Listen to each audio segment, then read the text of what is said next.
Hi, Misha here, and this black box video is at night, which is a lot more pleasant than the daytime like last time. I just didn't really have anything specific to say, just felt like doing it. This week I put up several videos on the Japanese Army's, Air Force's airplanes, the Key 43, 44, 61, and 84. And as someone noticed, the Key 27 video wasn't there. That's because it got et. By that I mean the files got... No matter how much you try to back up stuff and try to do things, sometimes stuff just goes foobar. So I will have to re-record the Key 27, the Nate, probably this weekend. Other than that, I have existing model videos that I've already recorded, but I haven't had a lot of new models come in because nothing has really come in, and this was to be expected. Up through May and into June, we were still getting quite a bit of stuff that was already in the pipeline, but the word had come down even back then that there would be a drought, and that's kind of what we saw. So, oops, sorry, hit a box. Saw in August. But hopefully in September, we will get some things. Not sure what, though. It might be kind of slim pickings. The good news is gun stuff seems to have picked up a bit. There are a few new things, not really maybe new, but at least back in stock. A batch of Z-Paps has hit. Arsenal is allegedly doing another batch of the milled SAM 7 SFs in a couple of weeks. I will be very interested to see the dates on the receivers, if they're going to be the old 2013, 2014 dates, or if they'll be 2020 dates. Another odd thing, it seems like these will be coming with the standard FIME trigger group instead of the milled Bulgarian double hook trigger group. Not a big deal, but of course the price jump that we all expected happened. Retail price is $16.99, so $1,700, which is pretty much right where we all thought it would be. But still waiting on news from FB-Radom. The mini barrels are still slated to come, but it's going to be towards the end of the year now. Stuff is coming in from Switzerland. I think this first shipment is going to be the STGW07 models and some 553 heavy metals. Finally, without the egregious heavy metal row mark, you have Larry Vickers to thank for that. He was not best pleased when the original heavy metals came in with the big billboard on the side. And then there's some customer guns, 553s and what have you, and those should be followed by the next batch coming out of the 550s, the Reddit buy, and hopefully the 552s, which is one I'm interested to see, just to kind of compare. They're pretty neat.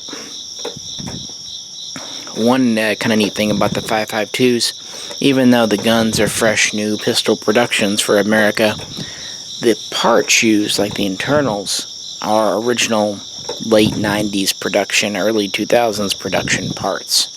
So, because they quit making 552 parts, what, 15 years ago? Whenever that was. So that's kind of what's going on there. Hopefully there'll be some stuff to talk about. And Jay will be coming by this weekend, and we're going to be doing a Q&A for the main channel. I'm probably taking care of a few $5 Patreon requested videos while he's here.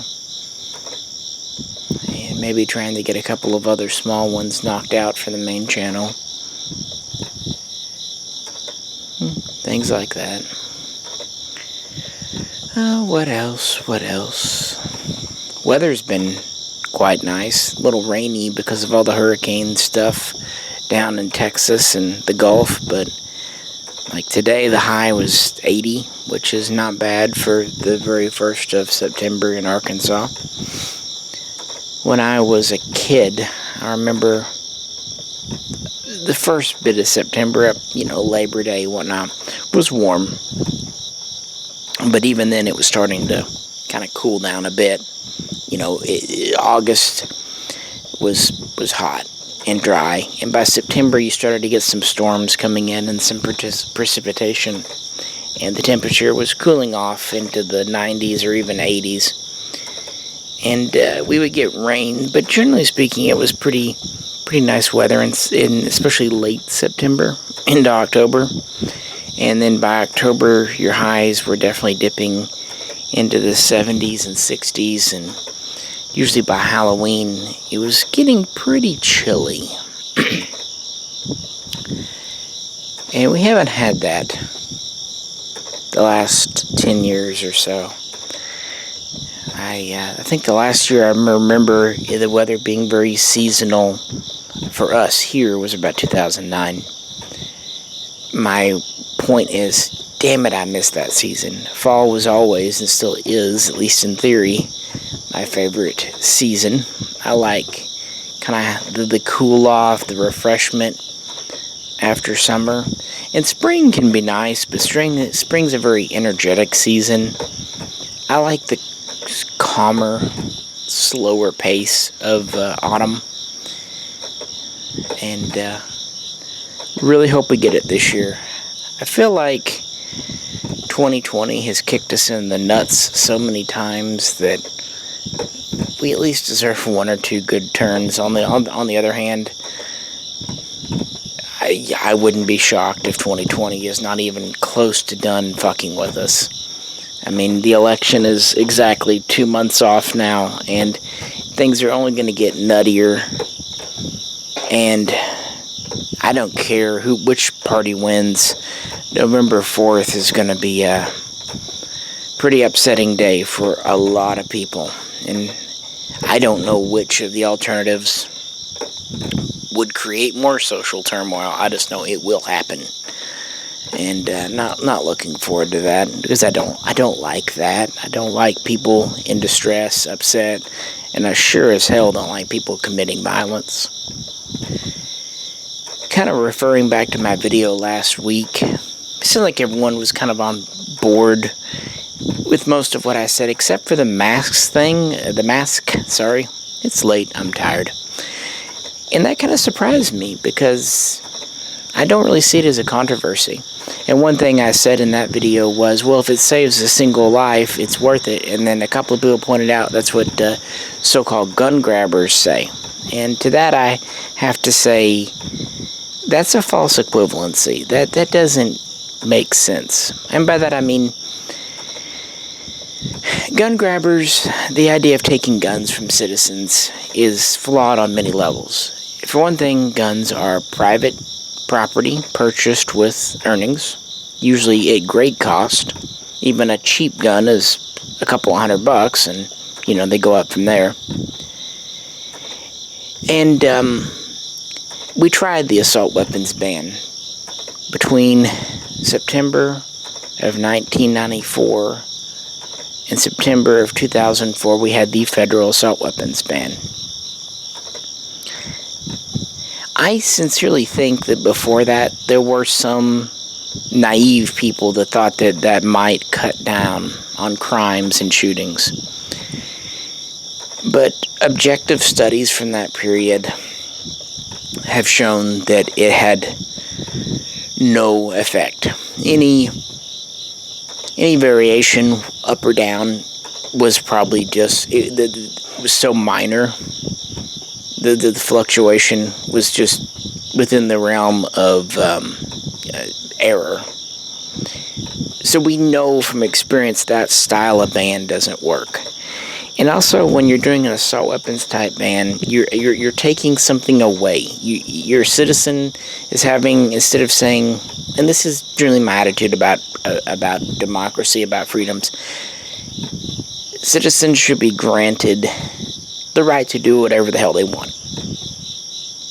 And if you want to take something away or limit something, you need to show why they can't. And obviously, it gets into social values, basically respecting other people's equal right to do whatever the hell they want. So obviously, rape, murder, theft, clearly infringing upon other citizens' rights. Taking guns away infringes on my rights, and for no gain. If you could show that by passing an assault weapons ban, violent crimes, deaths were cut in half, or whatever, even a quarter, then you at least have an argument. I'm not saying right or wrong on that, but you could say, look, we took these guns away, and fewer people died from gun violence. And then you have an argument. But they tried taking such guns away, and studies over a 10-year period showed that it had no effect.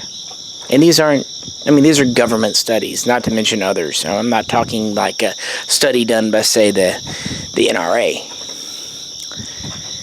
So it's been proven not to work. Therefore, you're infringing upon a right for no reason and for no protection for other citizens. So grabbing doesn't do anything except infringe upon law-abiding citizens. And you know how the whole argument about criminals, it's very cliche, but the fact of the matter is criminals, by their very name there, don't follow the law anyway. So the only people that are following an assault weapons ban are people who are not criminals. I know this is 101 stuff, and I know you know it too, but yeah.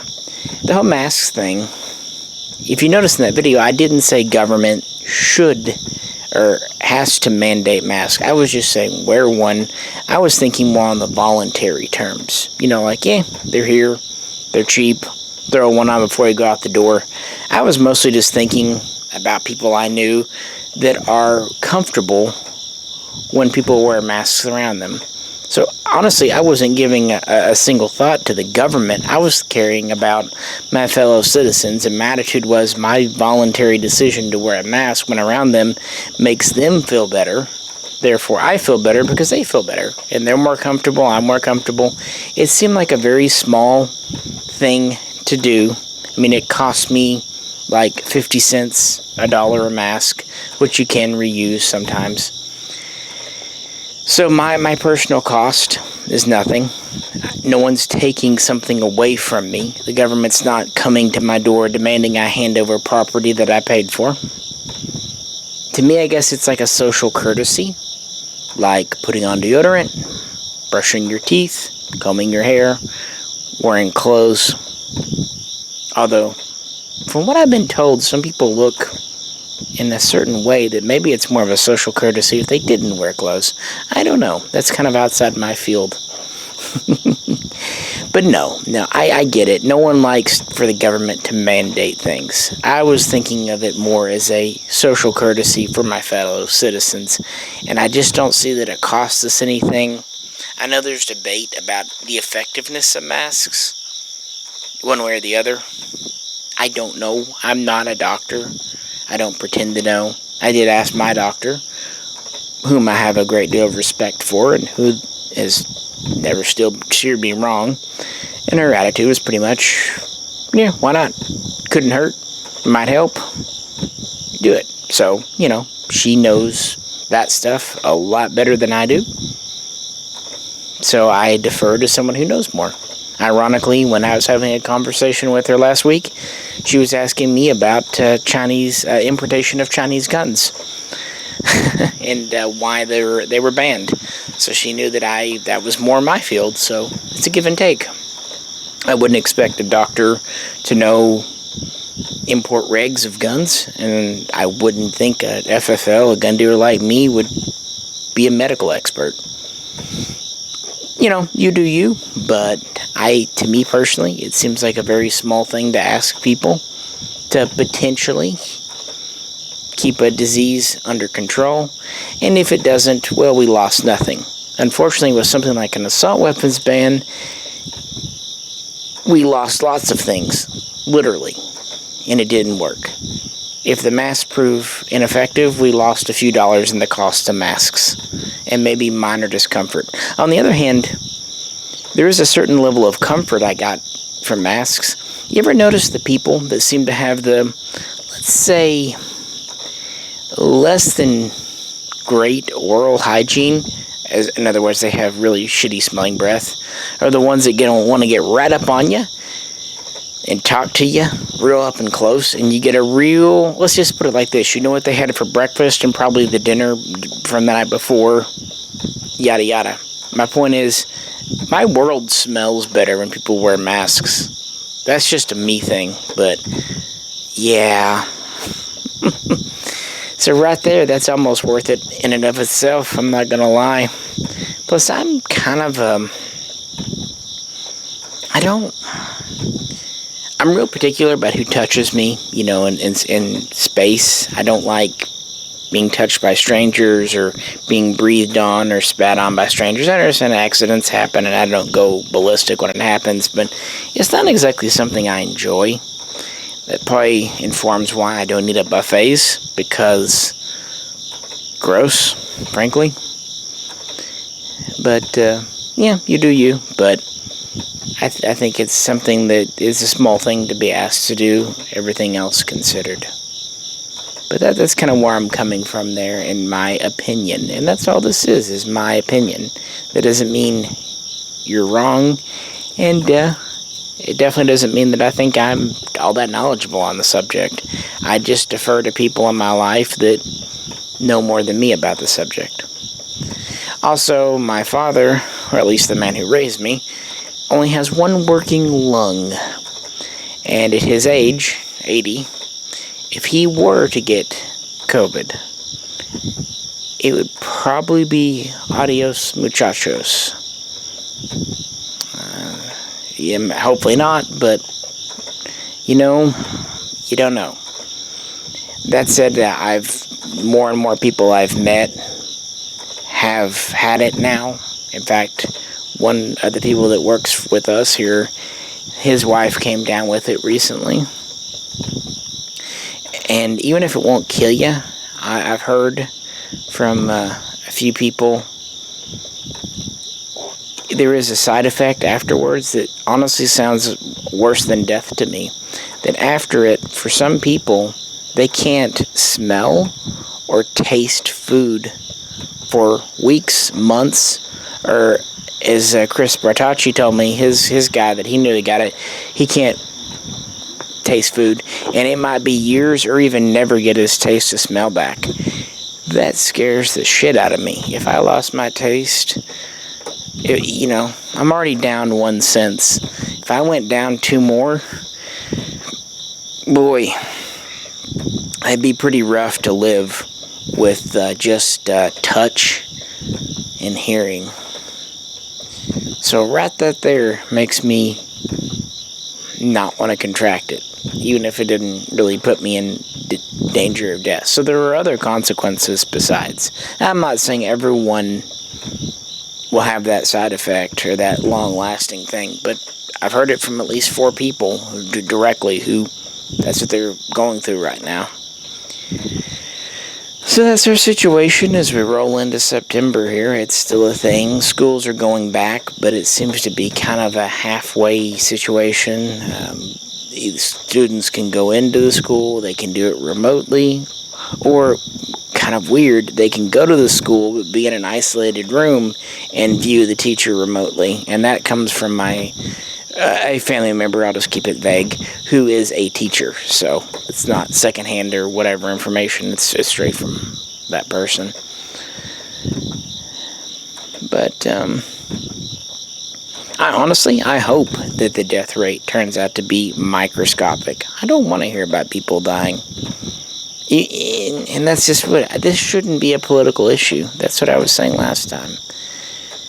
Because you know there are people that want Corona to be a thing to prove their political point. And so whenever they hear of deaths, let's be honest, some of them are secretly deep down pleased because it justifies their political opinion. And that's fucking sick. That you would sacrifice lives, or even just happiness, to justify your political stance. To just get to say, I'm right. To thump your chest and say, I'm right. That's bogus. It's not how things should be. And that's why I say, come November 4th, either way, I mean, I know who I think will win, but it doesn't matter. Either way, half the country's going to be up in arms. And that's interesting. And we've had contentious elections before, but this might take the cake. And of course, it'll happen in 2020 because, yeah, 2020, this whole year.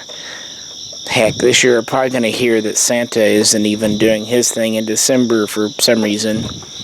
I don't know, the Canadians shot down his sled with the CF-18 Hornets. How about that? I don't know. Really don't know, folks. It's definitely interesting how this has affected the economy. Some sectors are booming, other sectors are dwindling, and a lot of sectors have really had to change how they do business. And I think there will be lasting effects. For example, up here, Bentonville, Arkansas, where Walmart home office is, they pretty much had their employees start working from home at the very beginning of March of this year. And as of now, the soonest they're thinking about having them come back to work in the office is towards the end of January 2021. That means if that date is when they really go back to work, they will have been off work for nearly 10 and a half months. And who's to say it doesn't get extended? Because I don't know when a vaccine... That seems to be what everyone's waiting on, is a vaccine. So I'll say kind of what I said at the beginning of all this. We need to stick together. We're in this together. Be kind to people. Be understanding of people, because we're all stressed. I was hoping to go see my folks back in April, and I still haven't been able to do it. And how many months has that been? That's stressful. A family member went through surgery last month and nearly died on the operating table. At least it was kind of touchy. And I'm not sure about going down to see them even now, because I just don't know people. And this isn't 50-50 type thing for me. This is I don't know. I guess in some ways I carry a lot of guilt for things. I always kind of beat myself up over words I said or shouldn't have said. You know what I mean? Just if I were to be the cause of anything, I don't know. That would really eat at me. That kind of stuff does. On the flip side, with my life, I don't have regrets most of the time. Most people that go through life, they maybe thought about going to this college or moving here, taking this job, and if, they don't, and they always wonder what if. Well, I'm one of those people that pretty much took every opportunity. Sometimes I failed spectacularly, and it cost me dearly. So I might kind of say, well, that was a dumb decision, but at least I don't have regrets of not trying it, I suppose. But that's the kind of calculated risk, because it basically comes back on me. Other people I'm much more cautious with. At least I try to be as I get older. I don't know.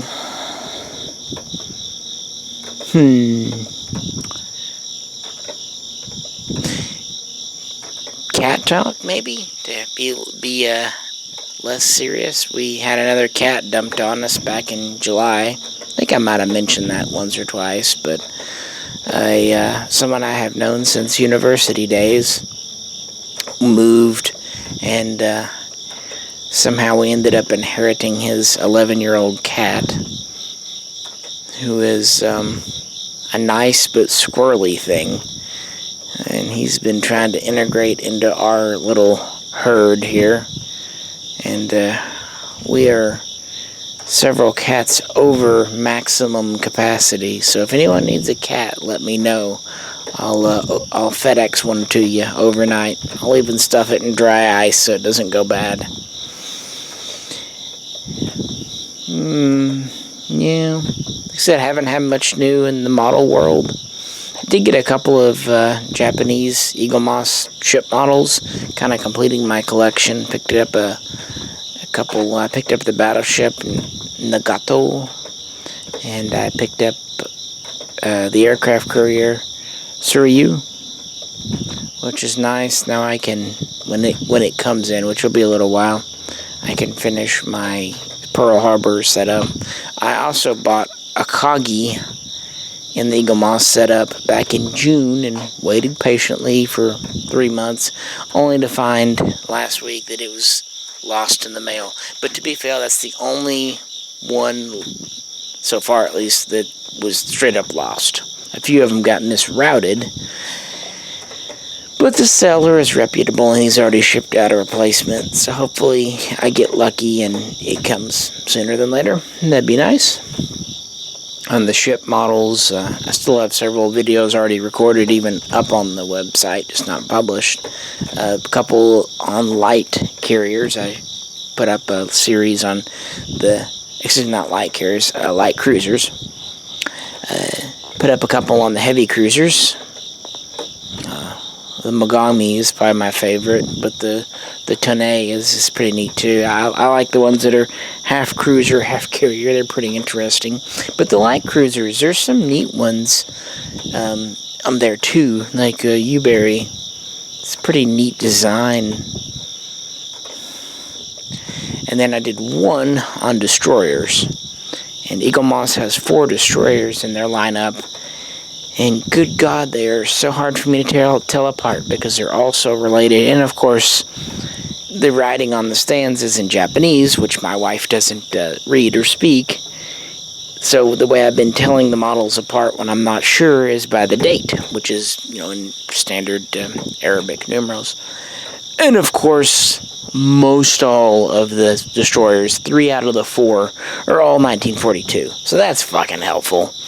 So I have no doubt that I mixed up which was which a bit, but the history's there at least. And then I plan to kind of sweep back around and pick up the carriers, starting with Hiryu, Soryu, and then I finally got Junyo, or Junyo, and I don't know, I've had different things on how you pronounce J in Japanese. But that was an interesting one because it started off as a passenger liner and for the Japanese private sector and was converted into a carrier. And I nearly didn't get it. I had bought it at the same time as a couple of others back in May from a seller. This one out of the UK. And the other ships came in June. And it didn't show up and show up and show up. And it finally showed up at the end of July. I have no idea why I was nearly 2 months behind the rest that shipped at the same time. It probably got mislaid somewhere. The problem with it is I couldn't find anyone else. That seemed to be the last one in stock on either Amazon or eBay. And once those things go out of stock, the prices skyrocket. So I was not keen to pay $100 for a model that should be $30 or $35. I like them. I don't love them. But I got it finally, so that tickled me. And it's a really neat carrier, so that should be a fun video. Pretty excited about getting Nagato too. Like I said, it's the last battleship. And it's funny because a website, 1250ships.com, which is a scale model ship site that, does that scale. They also do 1200. The owner of it was kind enough to send me his list of all the Eagle Moss models. And it's interesting because issue 1, there's issue like 1A, 1B, 1C. You have Yamato, which is not surprising to be the first. And then you also have, in the B, you've got the I-400, and then you have for 1C, you have the U-boat, the German U-boat. And then 2 was there, and then it skipped 3, and then went on to 4, and then everything else up to issue 80 he had. And he said issue 3 never ever came to the USA, and he did not know what it was. And there's not an online list like a wiki that has them all listed. But looking, I noticed they had every major battleship, including Mutsu, but they didn't have Nagato. And since that was flagship, it actually survived World War II. As a Hulk, mind you, but it did survive.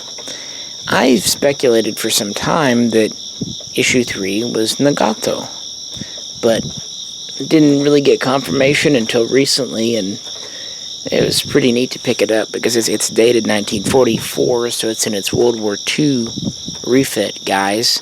And so it'll go really well with Mutsu, because she is in her 1923, so the Great Kanto earthquake, guys. And, you know, battleships like that change a lot. They get rebuilt a great deal over 20 years, sometimes multiple times. They'll change the bow, they'll change the rudders, they'll change the superstructure, the decking, the guns. It's small stuff, but it really does add up.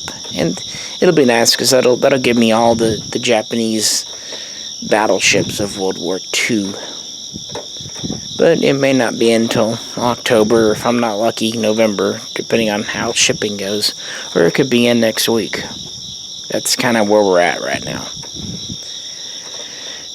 No real new aircraft models. I have some on order with Pete's Collectibles. I still buy from him when he has stuff, but it's not his fault. But I'm looking forward to the new Corgi, and there's some new Hobby Masters.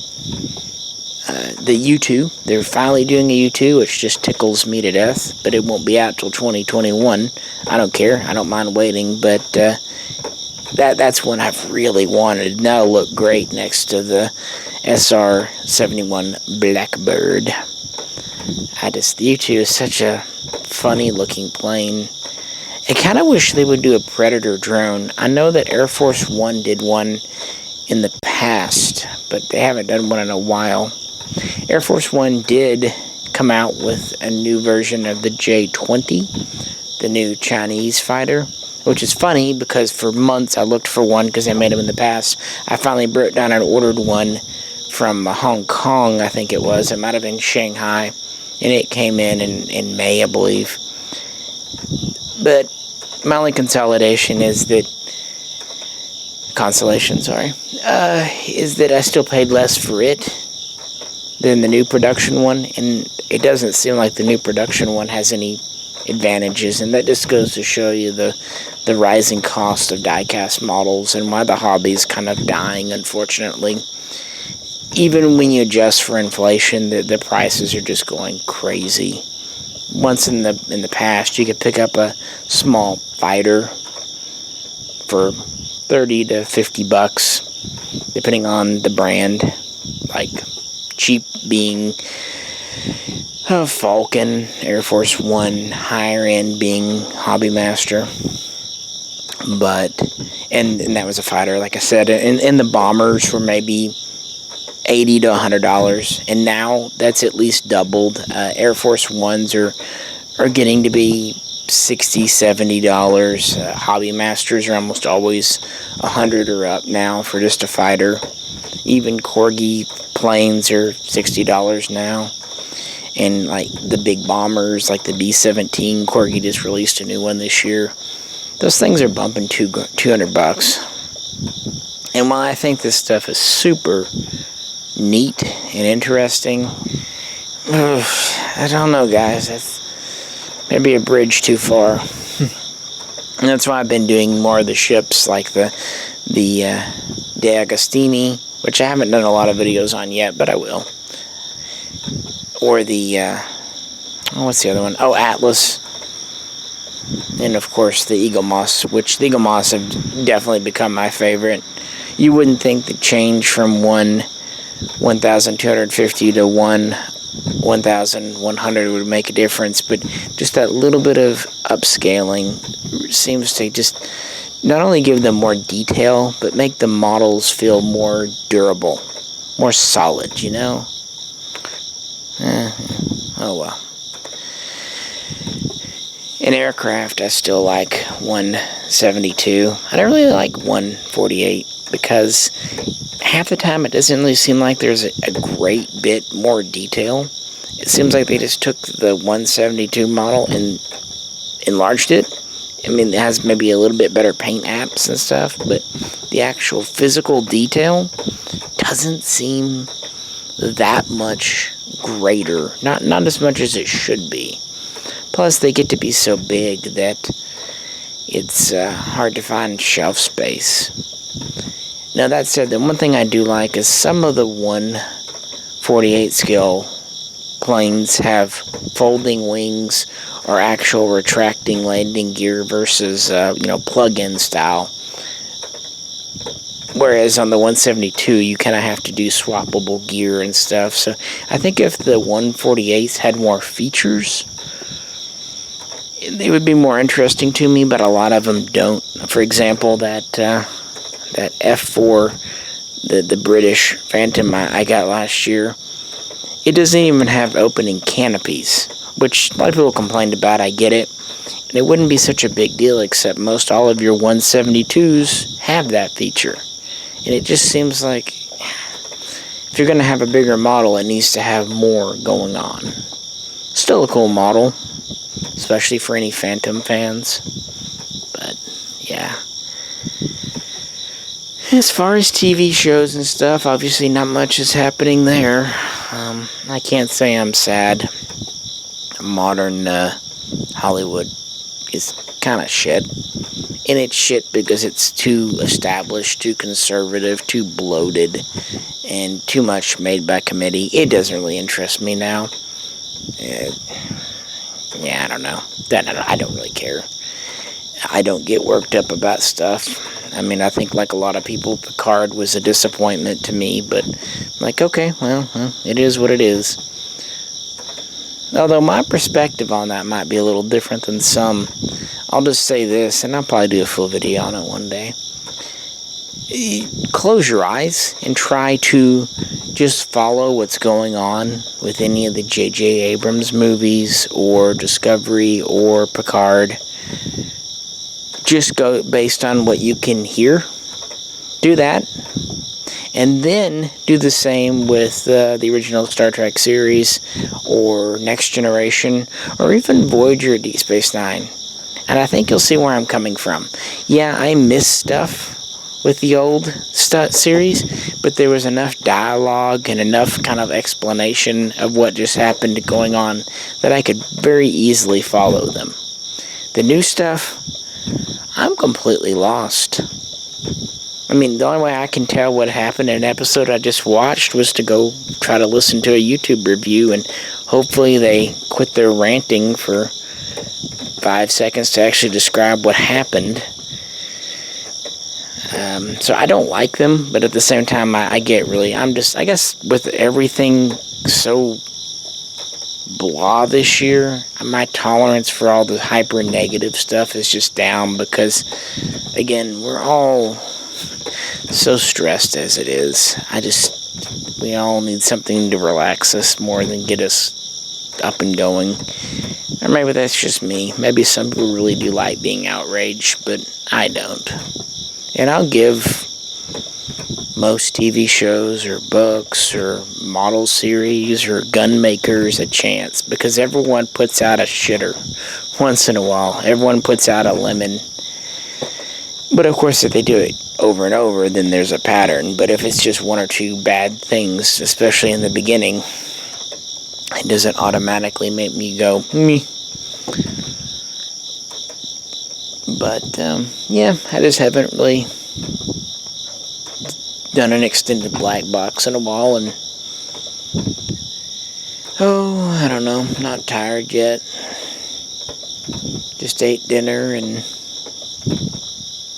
head in, maybe find something to listen to on YouTube and try to get tired. Haven't been having a hard time getting to bed lately. It just seems like when I should be sleepy, I'm not at night, and then during the day, I'm tired. Although it's getting slightly better.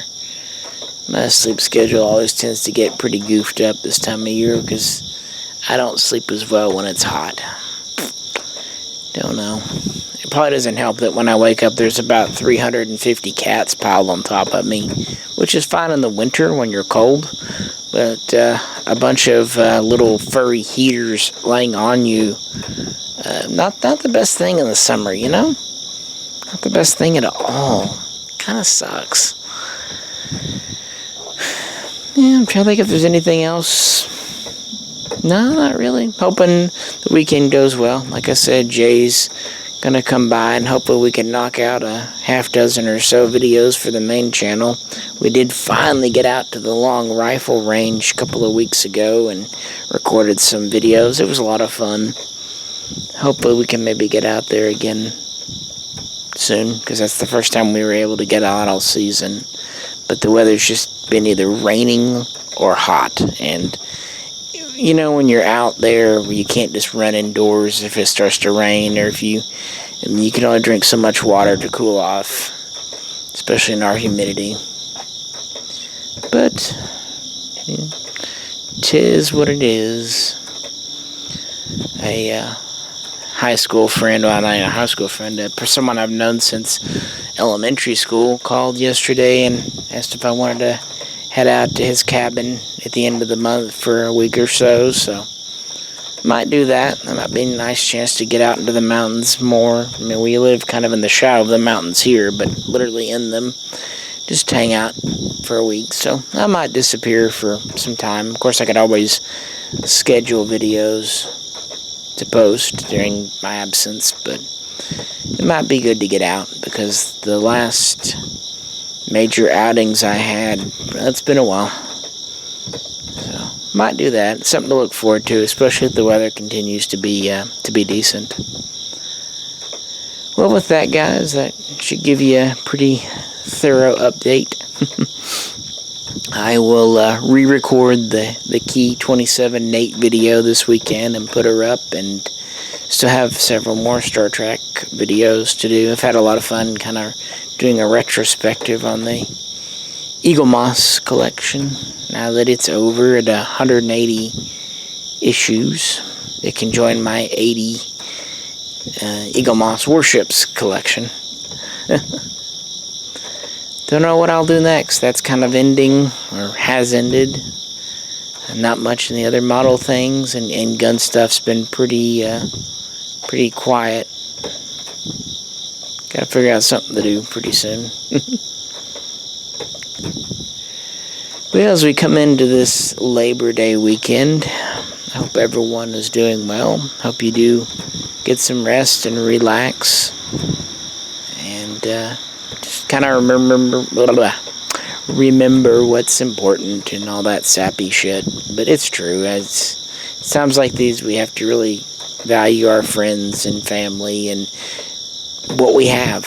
I'm not saying don't strive for more, but it could be a lot worse. And for those that are in troubled cities in this country, I wish you the best. Nothing I can do, and I know that, but it's sad. Americans shouldn't be on each other like that, shouldn't be at each other's throats, because most of us are just workaday people. You know my attitude, though.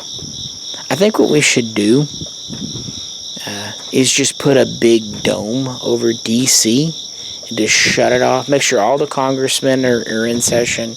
Get them all in there. Just seal them off. And then we can record it like a very violent version of The Truman Show. And then we can establish a new capital with actual people that give a shit about our country and us somewhere else. I don't know. center of the country like DC used to be, and just let DC fall into spectacle, which is where it's going anyway, and it can just entertain us, but no one takes it seriously. And then we can watch Nancy Pelosi and Donald Trump fight, and then fuck, and then fight some more, and then fuck some more, because sometimes those two, it's just like, get a room. Seriously, honest to God, I'm tired of this infighting, because it's hurting the country. And, I don't know.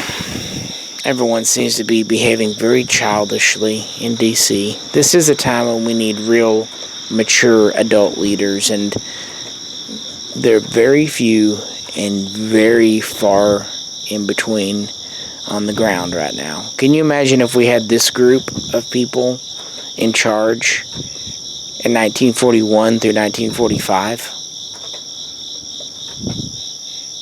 I don't want to romanticize the past, and I'm very aware of the warts and all for the leaders during World War II, but somehow they mostly managed to put a lot of personal ambition and partisan politics aside to guide our nation through a time and come out the other side better.